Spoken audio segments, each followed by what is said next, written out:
झारखंड विधानसभा में मानसून सत्र आज से शुरू हुआ। विधानसभा अध्यक्ष रविंद्रनाथ महतो ने शोक प्रकाश के साथ सदन को संबोधित किया, जिसमें उन्होंने बीते सत्र से अब तक दिवंगत हुए लोगों के प्रति सदन में गहरी संवेदना व्यक्त की। इसके बाद सदन में एटीआर रिपोर्ट पेश किया गया। फिर मुख्यमंत्री हेमंत सोरेन, नेता प्रतिपक्ष अमर बाउरी समेत कई विधायकों ने शोक प्रकाश व्यक्त किया। इसके बाद सदन को सोमवार सुबह 11 बजे तक के लिए स्थगित कर दिया गया। इस सरकार के, वर्तमान सरकार के और अप्रोच आप पर बड़ा स्पष्ट है कि अब वो समय नहीं रहा कुछ करने का या सरकार से कुछ मांगने का या सरकार से उम्मीद, वो समय पार हो चुका है। अब केवल जो शेष समय है, कोशिश होगी कि जिन मुद्दों में और बेहतर मुखर होकर पब्लिक के इश्यूज जो आज चिंतनीय है उन्हें रखा जाएगा। अरे पीछे की बात उनको नहीं करनी चाहिए, उनको अपनी बात करनी चाहिए कि 2019 में आपको जनता ने, युवाओं ने सरकार बनाने के लिए मौका दिया, पूर्ण बहुमत की सरकार दी। आपने 1932 का खतियान लेकर आकर यहाँ के मूलवासी आदिवासी को 100% रोजगार देंगे वादा किया। आज 28 में 17 लोग बाहर के हैं। ये सरकार इनको बताना चाहिए ना कि आप किसको नौकरी दे रहे हैं, आप यहाँ के लोगों को दे रहे हैं या बाहर के लोगों को दे रहे हैं।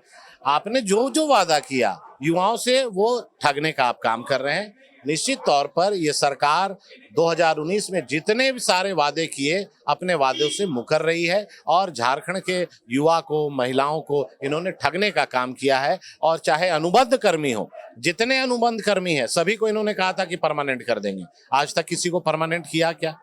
जितने आंगनबाड़ी सेविका है उनको कहा था कि परमानेंट कर देंगे। कांग्रेस ने तो यहाँ तक कहा था कि हर घर में एक सरकारी नौकरी देंगे। उन्होंने हर घर को सरकारी नौकरी दिया क्या? 5 लाख हर साल नौकरी देने की वादा से हेमंत सोरेन जी आए, लेकिन किसी को नहीं मिला। इनके हिसाब से बांग्लादेशी घुसपैठी घुस रहे हैं तो कल तो आतंकवादी भी घुस जाएंगे। तो who is the responsible person? The responsible person is government of nation, Bharat सरकार।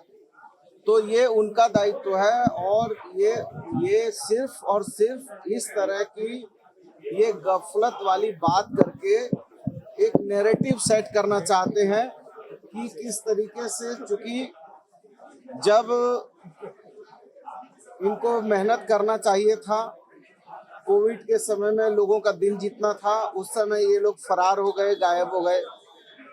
जब सदन के समय में इनको लोकहित के विषय उठाकर सदन की गंभीरता को समझकर जनहित, लोकहित की बात करनी थी, ये उस समय नदारद हो गए। अब चूंकि इनको बड़ी मुकी खानी पड़ी है, 5 लोकसभा सीटों में इनको जो है भारी शिकस्त मिली है। तो पहले इन लोगों ने नैरेटिव सेट किया था 65 पार, तो उसमें आया था इनको 23 और डबल इंजन की सरकार हो गई थी 30 पार।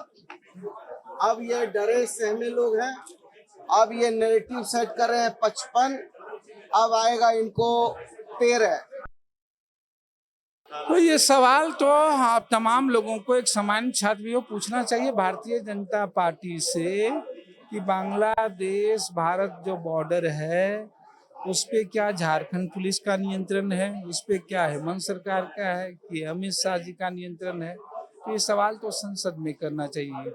इसलिए सवाल वो नहीं है, सवाल ये है कि झारखंड के जो मुख्य मुद्दे हैं, फिर से बजट में झारखंड को जो एक बार धोखा मिला केंद्र से, झारखंड विधानसभा ने, चाहे वो स्थानीयता पे विधेयक हो, चाहे वो आरक्षण बढ़ाने वाला विधेयक हो, देश के संसद में राज्यपाल ने तक उसको आगे नहीं बढ़ाया, कोई सवाल ही लोग नहीं उठा में। तो इन मूल मुद्दों को गौन करने वाले के लिए इस तरह की चीजें। 1990 बैच के आईपीएस अधिकारी अनुराग गुप्ता को राज्य सरकार ने झारखंड के डीजीपी का अतिरिक्त प्रभार सौंपा है। वह वर्तमान में सीआईडी के डीजी हैं। उनके पास एसीबी के डीजी का भी अतिरिक्त प्रभार है। वर्तमान में झारखंड के डीजीपी 1989 बैच के आईपीएस अधिकारी अजय कुमार सिंह को स्थानांतरित करते हुए Jharkhand police housing corporation limited का अध्यक्ष का प्रबंध निदेशक बनाया गया है।